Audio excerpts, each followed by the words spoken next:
Want to earn cash back every time you spend with Apple Card? The feature is called Daily Cash, and the good news is it's automatically activated when you use your Apple Card. To make sure you're getting the full benefits, open the Wallet app on your iPhone and tap your Apple Card. Then tap the More button. Head into the Rewards and Offers or Daily Cash section to check your settings and see special options. Here's how it works. Use Apple Card with Apple Pay and you'll earn 2% back at Apple stores, Apple services, or with select partners. When paying with Apple Pay, you'll earn 3% back. If you use the physical titanium card or a virtual number without Apple Pay, you'll get 1% back. Your daily cash is deposited automatically once a purchase is fully processed, usually within a day or two. So there's nothing extra you need to do.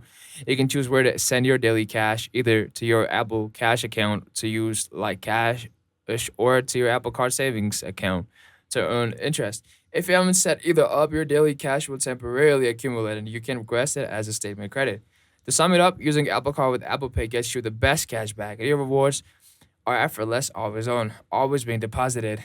If you found this video helpful, like, subscribe, comment, and if you have any questions, just drop them down below. I'll come back with a video.